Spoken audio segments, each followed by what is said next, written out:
Hello and welcome to the webinar. We're just going to wait a few more minutes so a couple more people can come in.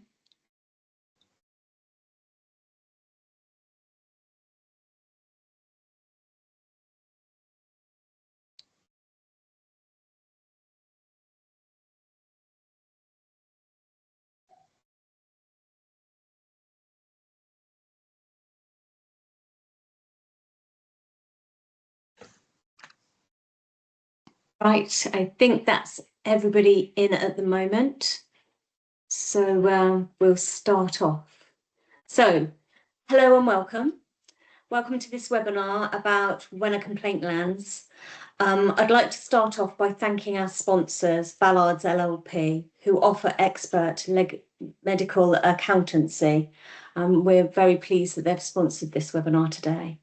Can I ask that if you've got any questions, you add them into the chat and we will deal with them at the end of the presentation. Today's presentation will be run by Mr. Peter Sedman and Emily Borham, who I will hand over to you now. Excellent. Thank you very much, Claire. Good evening, everybody. My name is Peter Sedman. I'm an upper GI surgeon by background, and I work in Hull, where I've worked for the last 25 or 30 years or so.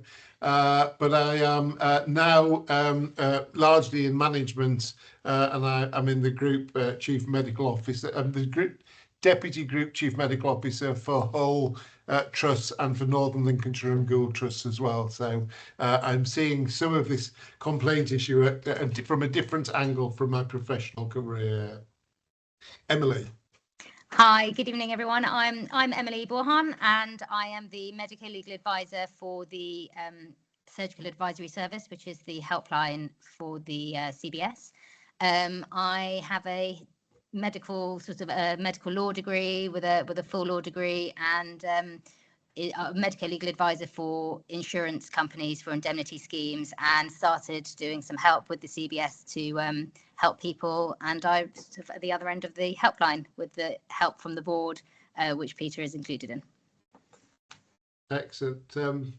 Thanks very much, Emily. So thank you. We move on to the first slide. What we're going to talk to you tonight is a bit about what to do when a complaint lands and how we can help. Emily. So yes, we're going to have a look at sort of what to do to respond to complaints when you get a complaint in, and the best way to manage it, just to stop it from escalating, really. We'll also be looking at the possible outcomes and what might happen if it does escalate, and where it might lead to, the options that are available to you, and what to do. So if you're not sure what to do when you get the complaint and you receive it, and how CBS in general can help, and how we would guide you through a situation.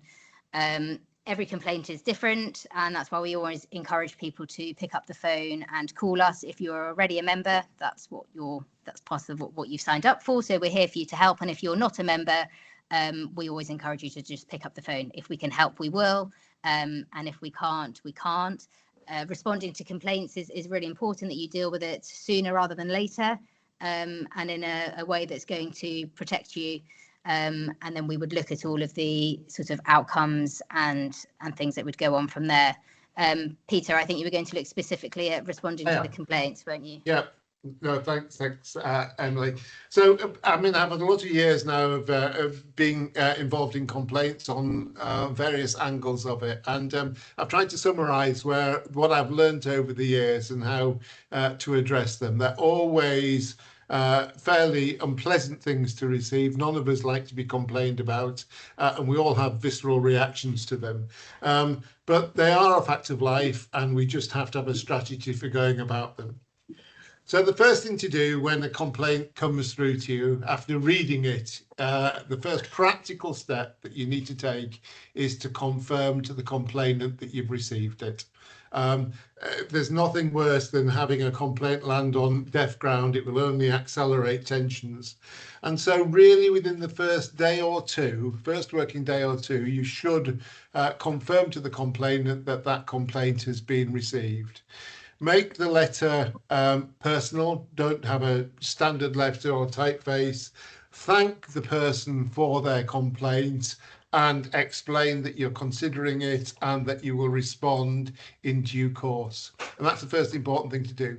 Often, if you're working in an NHS hospital, that will be done on your behalf through the PALS service. But it is important to get that sorted out first of all.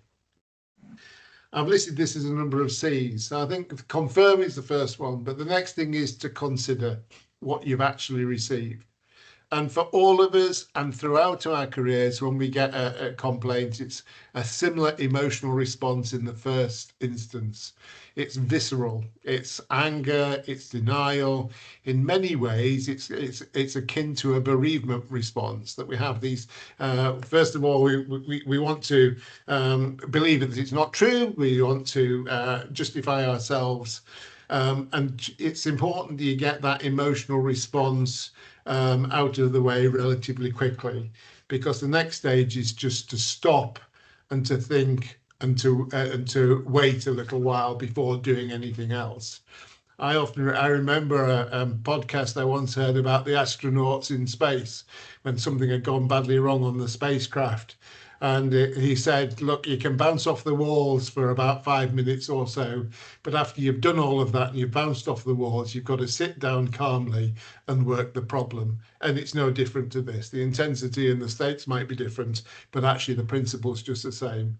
Stop, think and wait a little bit, and then start to work on a rational response. One of the first things to do when you're in that rational phase is to reread what the complaint says. Think about where the complainant is coming from. Think about their emotions that have caused them to write that letter in the first place. Think about any reason why they might have done that, and listen actively. It's very easy to overlook things in that stage and not actually respond in the appropriate way or answer the questions that people are wanting. You really just do have to consider the emotions of others and what it is that the person complaining wants. And it often is just communication. It's often not much more than that. So, as I say, once you've got that out of the way and you started to think about a rational response, then you are in the process of sort of working the problem. And at that stage, it's time to think about consulting. You may not need to consult. It might be a relatively straightforward matter. As Emily says, every complaint is different, every circumstance is different, and there'll be some that are relatively easy to handle, some of them which are much more difficult. But then is the time to consult, and that's one of the areas that we can come in. If you're in worries about it, please contact us, discuss it with us, and we can probably give you some impartial advice and some objective advice about how you might go ahead with that. When you consult, there are lots of different people you could be consulting. Consult your family, consult your partners if that is something that will help you talk it through. Often talking these things through help give you clarity of mind. You may want to consult with your colleagues, particularly if other people are involved in that. And if it is a hospital-related complaint, then it will already be within the processes of the patient liaison services, and you might want to consult with them how the process should be followed and take it through that. And consider consulting at that stage with the patient as well. If it's not clear, or I say the patient, it may not be the patient, it may be a complainant somewhere else, but it's reasonable to consider consulting with them if the purpose of the consultant, the complaint, it is not clear. And when you've done all of that and you've considered the response and you've thought about where you are going and where patients are coming from, then the time is to communicate back. And typically, one would want to provide a written response within about 20 working days of receiving the initial complaint. That's roughly the timescale that you'll be looking at. There will, of course, be circumstances where it's going to take significantly longer than that, but most of them, 90% of them, can probably be dealt with within that 20-day window. When you do communicate, there will be slightly different ways of doing it. And again, it will come through whichever process the complaint has arisen. If it has come through the NHS PALS service, there is a standardised structured format that all trusts will follow. It will be ultimately signed off by the chief executive, and the letter of response will go out from the chief executive, but it will be largely written by yourself and by the PALS team in getting that into a format. But if it is you that is personally answering the complaint, and it's not unreasonable sometimes to do that, the number of things that I would sort of comment that you need to be including that response is a personalized response. As I said at the beginning, make it personal to people. It's a big deal for them, and if it helps enormously to know that they've been listened to. Be respectful in your response. It's really, if you start making it confrontational, it will escalate things to where it doesn't usually need to be. So be very respectful when you do, and don't be afraid at any stage to apologise. It's true, we're taught regularly, and it is true that apologising to a patient is not an admission of liability. It's an acknowledgement that they feel aggrieved in whatever way. So don't be afraid to apologise for what they are complaining about. And then in that communication, what you want to do is specifically answer the questions that they've raised. So you need to explain the circumstances, explain things that they may not have understood in the first place. As I say, most of the complaints that I see have been through communication failures in one way or another. Communication failures between the patient and the doctor, between the teams. So many times do we get complaints in the hospital about a patient being told by 4 different doctors 5 different plans of management, and it really is quite challenging to a patient to understand that we all disagree with each other on a regular basis, and we don't always come to them with a unified approach. So communicate clearly, give them the answer to what they want to do. And if there's a single biggest failure that I would suggest that people can make, and that's a failure to act with a degree of humility. I'm a surgeon, and I'm sure I'm guilty of this, and I'm sure many of my colleagues are. We can come across as being quite forceful and quite arrogant, and there's times and places for that. Fewer now than there used to be maybe 10 years ago, but actually a degree of humility goes a long, long way. Think of the patient. And then these are the last 2 comments that I would just make are to cogitate, and what I mean by that is once this process is dealt with and completed, think about it, go back and reflect. I remember talking to a fairly major businessman when he was setting up businesses, and I said, "What's the secret to your success?" And he said, "It's listening to complaints." He answered every single complaint personally. And there's actually a book about it called "A Complaint is a Gift," and I know that was designed for businesses, etc. But it's basically the philosophy behind it is the complaints that you receive will often guide you in the direction in which your long-term progress should be. So do think about it. We're all defensive at the beginning, but actually when you sit down and think about the whole process and what's going on, sometimes there are some real gems in there that we can take forward and improve for future months, years, and for the rest of our career. And then the final thing, and it's just for completeness sake, no pun intended, complete the cycle and complete the process, because you will, if you do get complaints, then you really should include it in your annual appraisal. It's a GMC requirement, and just that's the final C. So I think that covers how I would go about approaching any individual complaint. As I say, they're all very different. They all take a slightly different response, but those principles exist. And if you've come to a conclusion, if you've come to a letter and you're not quite sure whether you're hitting the right zone, then please talk to us. That's one of the reasons we're here. We're here to help and to support. And one of the features I hope that you will find with the CBS is that we're fairly honest in our approaches to you. So we will tell you what we think without any edge to it, and enable you to use that information however you see fit.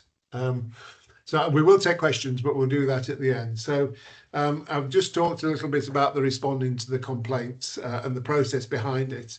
And if you could just move on. The next one to talk about a little bit of what are the possible outcomes to a complaint process. Well, there are only a handful of outcomes that there really can be.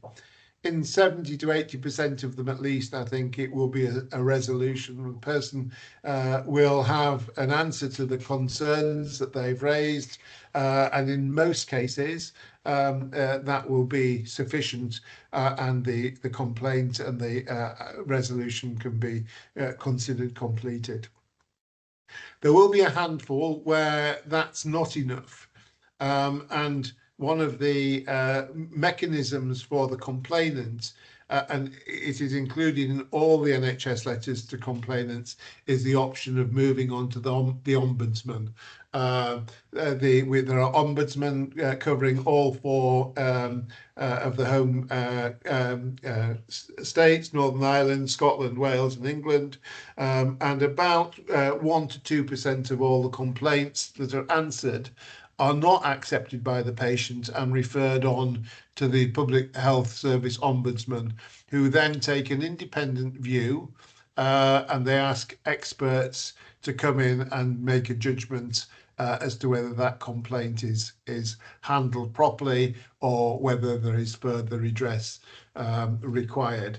In my experience, most of the time, the complaints have been reasonably and adequately handled at the local level. It's only a handful of exceptions where the ombudsman would step in and say, no, this isn't quite right. We should be doing something differently. And then the third category, unfortunately, is where those two, neither of those two outcomes are adequate, and the thing may progress further. And of course, we all live in the real world. We know that there are occasions where a legal remedy will be sought, and it is an observation that many patients are going to lawyers, and the lawyers are asking, without letting anybody else know, asking the patients to write letters of complaint so they can see the initial response. So unfortunately, some of the things, the responses that you reply, will end up back in the hands of the lawyers, who will see whether there is a case for them to pursue. So you have to bear that in mind when you're writing your letter, but that shouldn't in any way prevent you from being transparent, open and honest in your original complaint. It'll go a long way. And so those are the possible outcomes, really, that it can be resolved quickly, go to the ombudsman, or be escalated beyond these confines. And what are the options available to you? Well, we have, there are various things, but that's again why we are here. Pick up the phone, ask us if these things are escalated, and we can try and explain what things are available. You may want to go through your indemnity provider. You may want to consider that. You may want to consider, if it is a really serious complaint, whether it may go further, such as the regulator.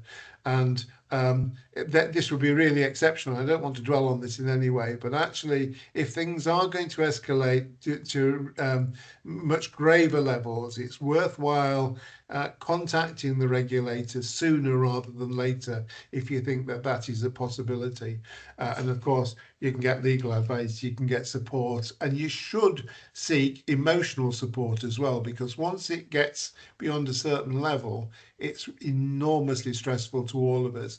And I can tell you that most colleagues have been through levels of angst with these over the years and have tricks and tips to help. So lean on your colleagues. You'll find most of them far more receptive than you perhaps think that they will be. So I think those are the main things I wanted to talk about. Emily, I'm going to pass over to you now, if I may, just to see what might happen if you contact us at the CBS. Yeah, no problem. So I'm going to go over a case example first, which is an NHS grievance case, actually. So a slightly different angle, albeit very similar way of dealing with it. So this is more a colleague that has complained about you rather than a patient. It does happen quite a lot, unfortunately. It can be quite, you're in stressful jobs, it's quite demanding, the pressure's high, and sometimes ultimately that means that it's, colleagues end up attacking a colleague. So that's just how it is. But so I'm going to have a look at sort of this angle, which and I'm going to use an example. I've said it and Peter said it, and I'll say it again. Every case is very different. So as much as we can provide guidance on this is really just an example, and what you might ring up with might be a totally different situation. So just to keep that in mind. But in this particular situation, a consultant had received some information from HR and a line manager to say that there had been a couple of complaints from colleagues that had been received. They didn't actually have any information about the complaint at the time, which was surprisingly quite distressing, actually, because something's happened, someone's not happy with you, but you have no idea what it is. And sometimes that can actually be harder to deal with than actually seeing what's there. So there was quite a big period of time where they knew something had happened, but they didn't know what it was. They called us at the helpline, which is the best thing that they can do because things can escalate, and we basically gave them some guidance of what to do through the process. So firstly, I asked them for all copies of any correspondence they had received, whether that was from HR or anything they had received about it. We asked for HR policies just to make sure that we knew what sort of process might go down the line and things like that. We reminded them to sort of remain professional and went over some of those C's that Peter went over. I love the list of C's. I've never seen that before. That's fantastic. But went over all those C's. Really important to try your hardest to remain professional. It's really hard. It's so much easier for us to sit here and say it. When you receive a complaint, it's not nice. Patient, colleague, whatever. You are defensive, as Peter says. It's not a nice thing to receive. No one goes out intentionally to do wrong. Most of the time. So it's really hard not to just suddenly become very defensive but go too far the other way, or get angry and want to go and find things out and find out who it is. So it's really important to remain as professional as you can. On the phone call when they first spoke to me, I wanted to sort of get an idea about their working environment. Had there been any issues before? Have there been arguments with people? Are there certain colleagues that they don't get on with? Are there any work progression issues? Sometimes people are out there to target some people, as horrible as it is. So I sort of tried to get a bit of a background. And then I also just gave them some general guidance on what might happen going forward. So what is the process of a grievance? How does it work? You've received this first part of it. What might happen and the next steps, and how are we likely to deal with it? They did eventually get the complaint through, which in this situation was inappropriate behaviour and rudeness in front of colleagues. I think there was an argument of patient care, two colleagues not sure how to deal with the patient, and there were raised voices and a couple of people were involved, and they made a complaint. The person remembered the situation, albeit they didn't remember the specific rudeness that they were accused of. Now, whether that was moment and they at the peak of the moment and they don't remember it, or maybe the complaint was exaggerated from the other end, who knows? But they remembered the situation, and they were asked to get a meeting with HR. So the next thing that I sort of suggested that they did was to gather all the facts, everything they can remember from that situation. What was the patient? What was the situation? Why did it get heated? What can they remember? Who said what? Anything that you could possibly remember from the situation, so we can go in and have an open discussion with the next steps and what was happening, a timeline of events and things like that. I attended the meeting with them, with HR. That's mainly for sort of support and guidance. I'm there. I'd never sort of jump in and question and speak. It's not a legal representation of stuff. It's a union support. So we're there to make sure that processes are being dealt with. If you have any questions, that you're asking the questions. If they have questions for you, that they're being answered correctly and things like that. So it's more of a union support at this stage rather than anything else. So we got the processes, got everything in order, and then we attended the meeting. There was then a further meeting that involved sitting down with the colleagues to sort of go over the situation. In this particular situation, it was a genuine misunderstanding. I think things just got heated.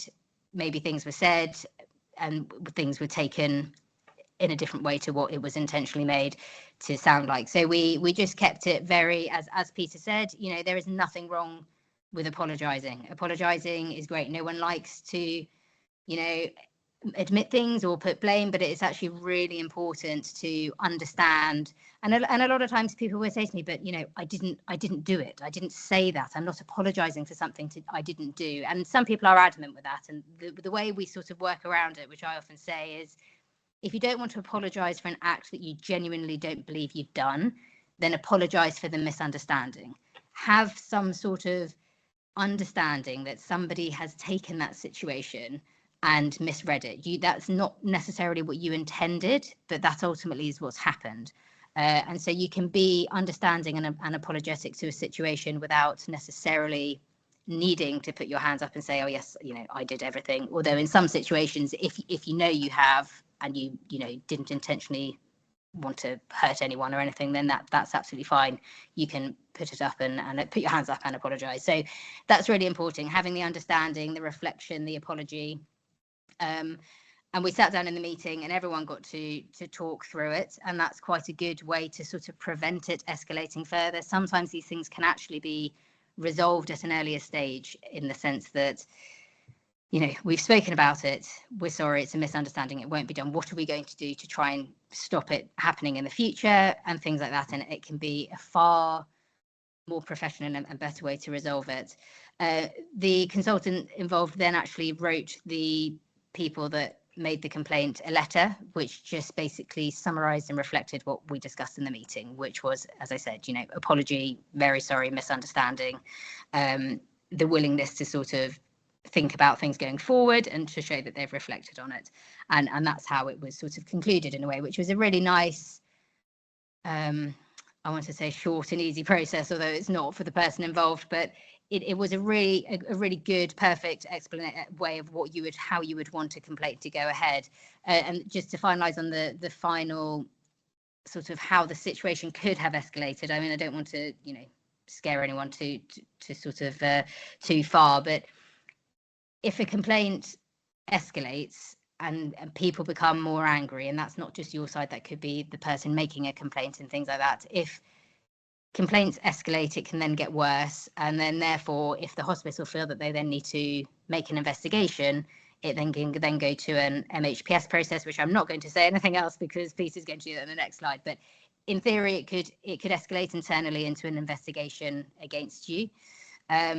You could, if you don't show that you genuinely are sorry that you've received the complaint, ultimately the politics that you've got with your colleagues is going to continue. The point of it is to try and resolve any conflict that's there. You don't want to create if it was just a one-off, then we don't want to create any conflict. And if it is something that's been lingering, you really want to try and resolve it in order to make sure it doesn't escalate worse. If your working environment is toxic, it can be a really horrible place to work, and that's what we will sort of want to try and avoid.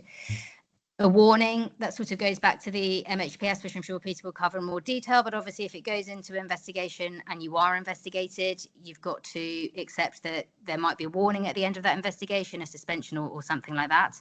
And the GMC, which I have had situations where colleagues have reported colleagues to the GMC. It's a horrible situation. And you go through that process. If somebody really thinks you've done something wrong, then they want to report you. Most of the time, 90% of the time, 95, it doesn't go anywhere because the GMC will see it and probably either chuck it out fairly quickly or not. But ultimately, you've got to think about that the moment you receive that letter.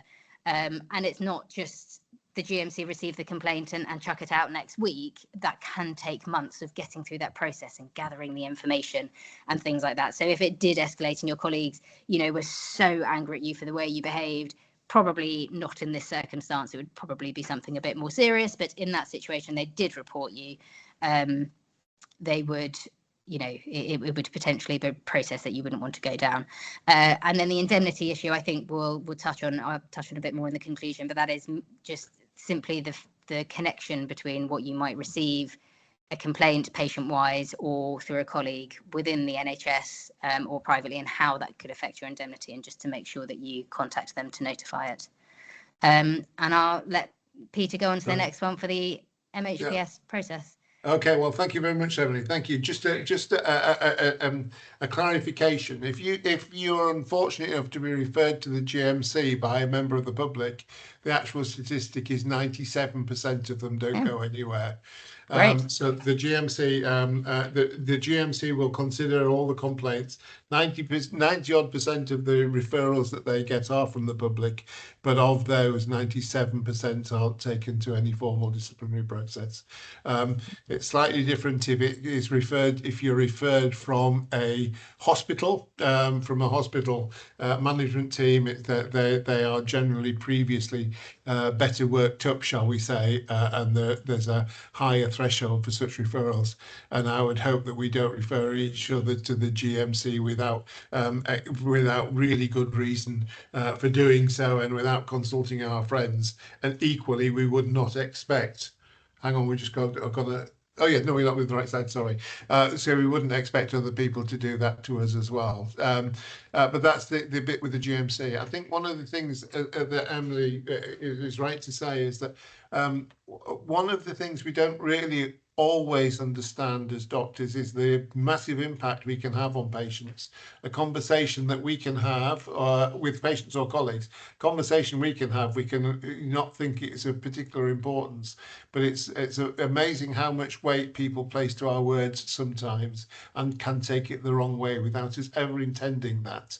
Whether it's a civility issue, whether it is a sharp word, whether it's something that's said wrong, we really have to be mindful of the effect we have on others, and respect that when we're dealing with the issues that are brought forwards.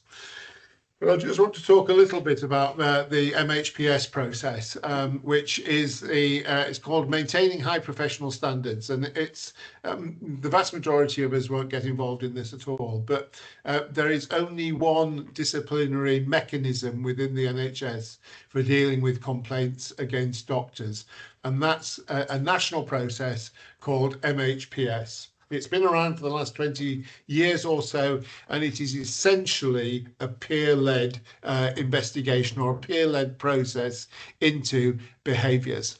So I would recommend, if ever this comes up in your jurisdiction, to get hold of a copy of the MHPS protocol.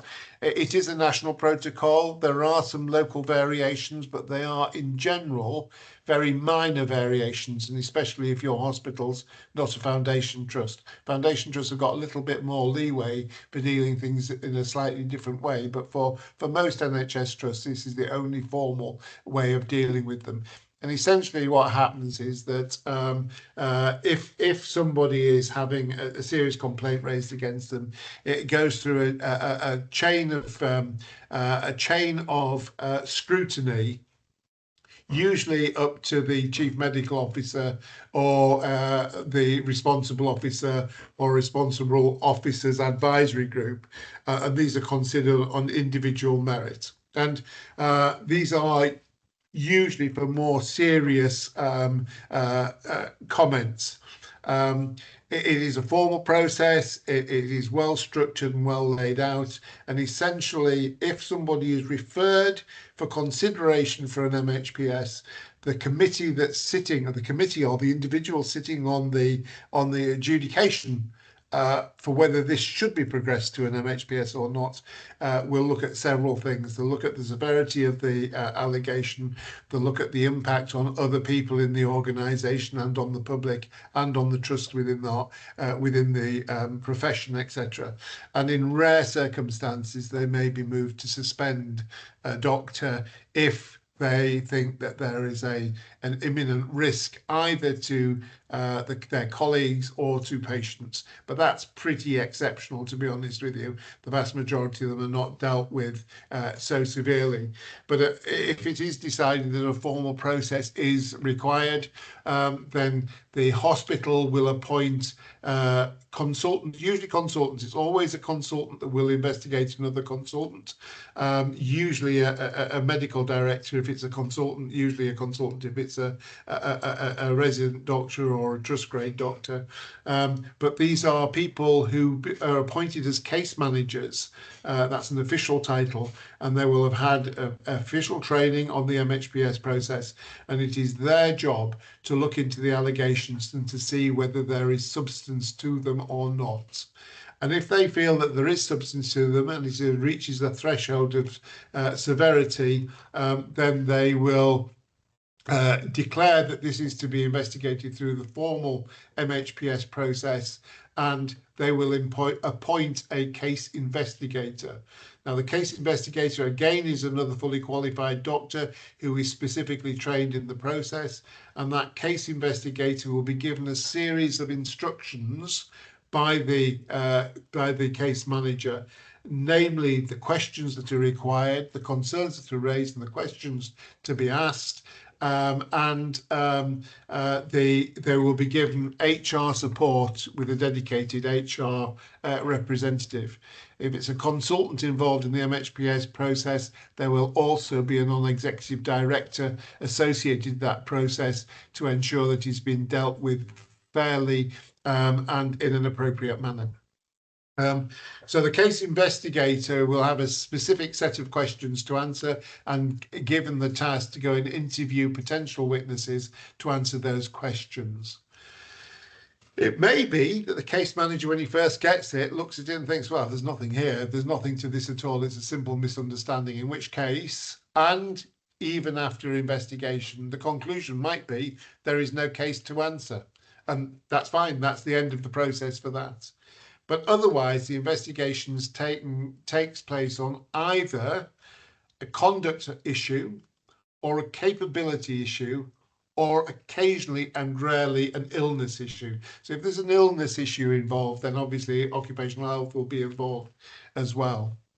But from that investigation, the case manager will then look at the report from the investigator to the questions that have been posed, and they will look to see what the resolution should be.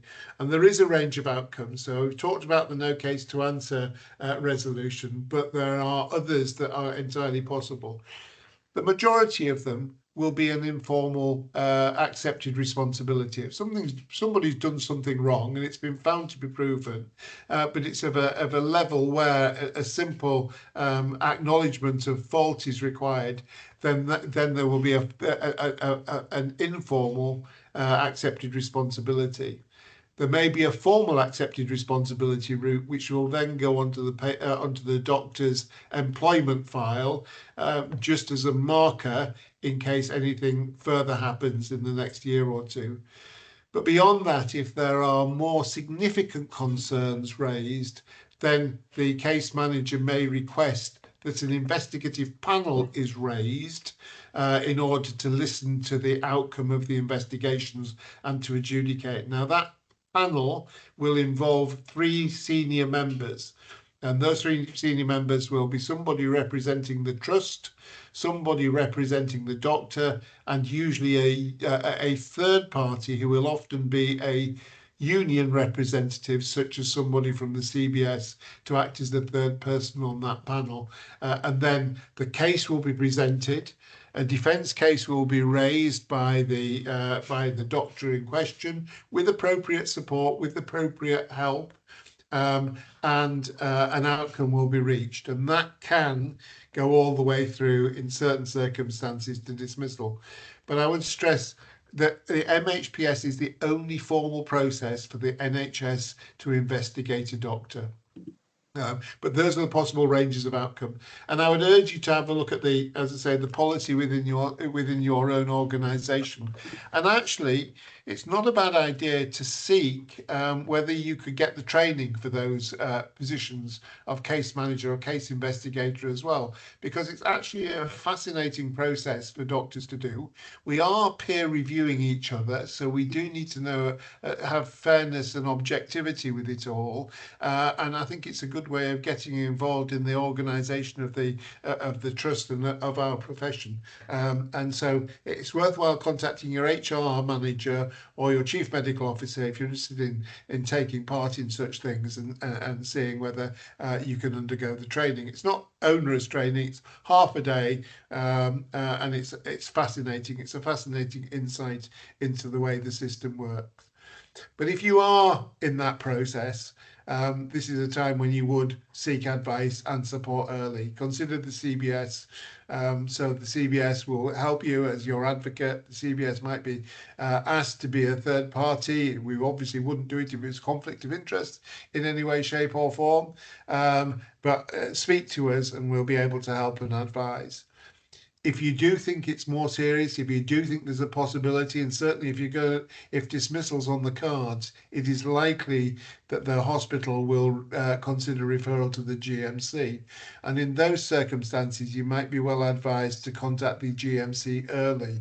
Because the GMC, when they come to look at their side of things, always take a very dim view of obfuscation and people trying to hide things, and they do look very favourably on people who are transparent and open to help.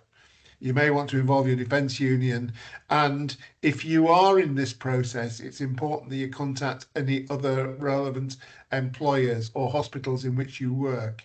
Because if you're under investigation in one hospital and you continue to work in the private sector or elsewhere, you will usually be falling foul of the local rules. And after the Ian Patterson case of a few years ago, which many of you may remember, where a doctor was being found to have working in different hospitals without telling each other of the concerns raised elsewhere, that they're quite hot on that sort of stuff these days, and we do need to be transparent about it. So that was a bit of a run through about MHPS, but I just thought it was important because I hadn't come across it in 20 years as a consultant until I became a manager, and then I saw how the process worked, and I realised that most of us go through our career not knowing about this at all, unless and until, unfortunately, we fall into the category. So I just thought it was important to highlight it at this point. There is another slide, if Matt could just move on to one more slide. We did just to talk about job planning. We're running a little bit out of time because we want to leave some time for questions at the end. But if you have problems with job planning, again, we do have some knowledge and some expertise, I think, within the job planning framework that we can probably help. This was going to be a case presentation, but as I say, running out of time. There are, again, fairly standard guidelines. There are much more local variation in job planning than there is, for example, in the MHPS process, but within certain parameters, it's fairly consistent across the NHS, but also something that we all do, and we all do absolutely every year, and is a source of contention from time to time. So I think it's important with job planning to be fair, transparent, open, and we're here to help should you need us. So I'm going to hand over to Emily now, if I may, for the last few minutes. Great, just to, thanks, Peter. Wrap up. Yeah, absolutely. I agree. I'm just going to sort of summarise really and conclude everything we've discussed. I think the first bullet point, I think really just sums up the whole conversation really, which is just seek help sooner rather than later.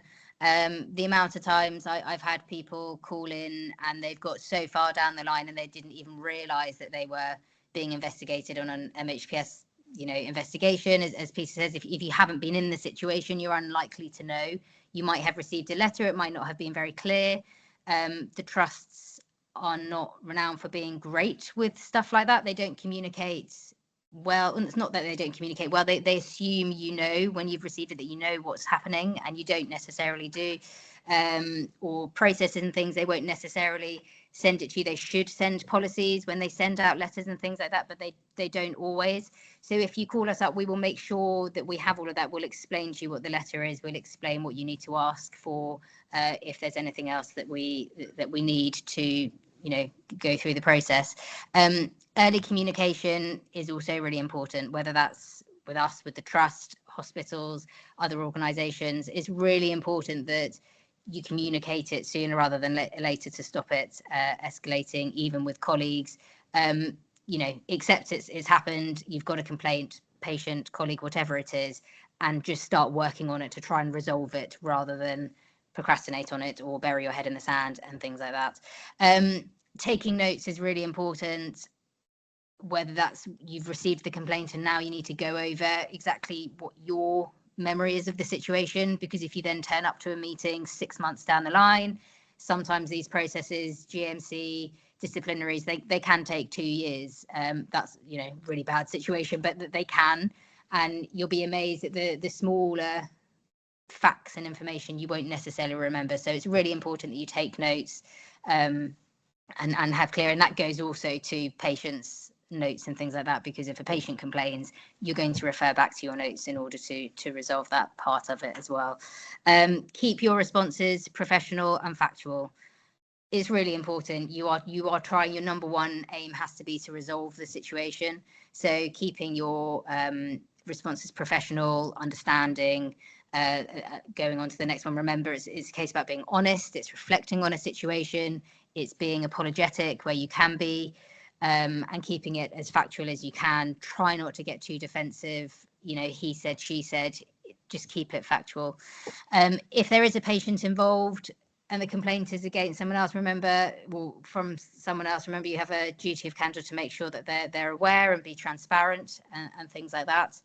And then the defence organisation and indemnity, again, is really important, because you might receive a complaint from a patient or something like that, and you might do the right thing and pick up the phone and speak to us. And if you do speak to us, we will always advise you to contact your defence organisation. But ultimately, if you do need assistance later on, whether it's sort of legal representation or something like that, if it goes to a GMC or disciplinary, it's really important that you let them know as soon as possible, because if you don't, you could jeopardise your position going down the line. And likewise with different covers. I've had some people that have called in that don't get cover for legal representation on certain issues, and others that do.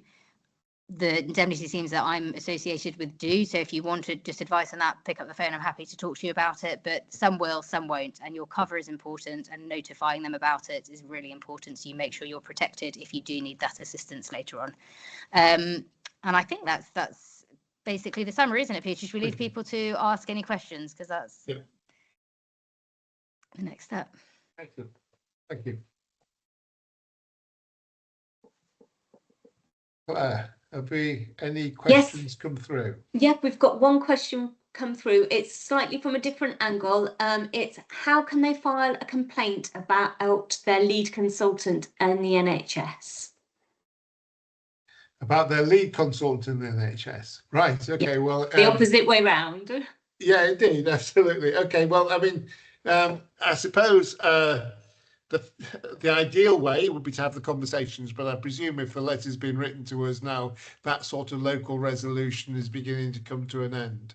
I think it's worthwhile, before escalating it, discussing it with your colleagues to make sure you're not a lone person in this, because it's more difficult to pursue it, and you don't want to, be going down a rabbit hole if you're not careful.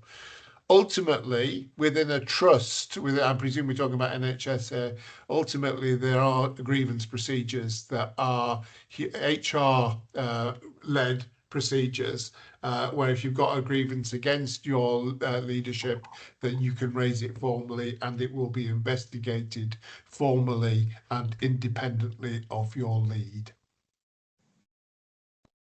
I hope that answers I agree. the question. Yeah, I would say if it's reached that level, I would raise a grievance if it's that much of a concern, depending on obviously what it is that you're complaining about and why. I think that would potentially make a difference, but I think raising a grievance would be the first step. Yeah, and if you do raise a grievance, try and make it fairly specific. try and make it fairly clear. I've seen grievances from some grievances that have been crafted almost on the back of a fag packet, as it were, and others that have had professional help to draft them, and the two look very, very different sometimes. So you need to take a bit of thought about it, get some advice about it, craft it well so that it can be reasonably well answered, and try and maintain your respect, because you have a professional relationship with that person going forward. You can disagree with them. Sorry, Peter. I was just going to add to that, just to always, I do sometimes get people ring up and the complaints against them from a colleague, and their instinct is just, I'm going to report them to the GMC, because you get defensive, you're angry, and it's not always the right answer. And we're not saying in this situation there could be a really genuine reason here, and if that is the case, you do need to raise it because it needs to be resolved. But just always keep in mind that that person will find out, the trust will have to deal with it, it will be investigated, you will be asked questions, and so just make sure, as Peter says, that it's drafted professionally, correctly, and factually, so it's a genuine thing rather than just a bit of a vendetta. Okay, thanks very much. We've got another question. How do you go about a complaint by a patient seen in a clinic when he or she is under your name, but you have never seen or made decisions about their treatment? I'll leave that one to you, Peter, because I'm not clinical. If they're in your clinic, they are your responsibility. You may have delegated responsibility to a registrar, but actually it's your professional responsibility if that's your clinic. So you have to treat it like any other complaint, as though you had met them. I wouldn't change what I would do. Consult with the registrar or whoever it may be that saw the patient in that clinic, consider the validity of the complaint, and respond appropriately and professionally and empathetically, and with humility. I mean, in those circumstances, I'm always slightly relieved it's not about me personally, because it's about one of my team. But I've had many trainees through the years, most of them extremely good, but one or two have not been quite so good, and that's when the complaints will help you identify the impact that those doctors are having on your clinical practice. Yeah, absolutely. I mean, things happen, don't they? Ultimately, that's the nature of the job. It might be a genuine complaint that's been raised, but it is, if they're under your responsibility, I mean, I would just speak to the people involved, get as much information as you can, and draft a complaint as you would if it was against you, but by gathering all the information from other people. So yeah, I agree. Okay, great, thank you. I think that's all the questions we've got. We've just got a comment about somebody that's raised a grievance about their medical director, and the trust had to pay for an external investigation, which mainly them.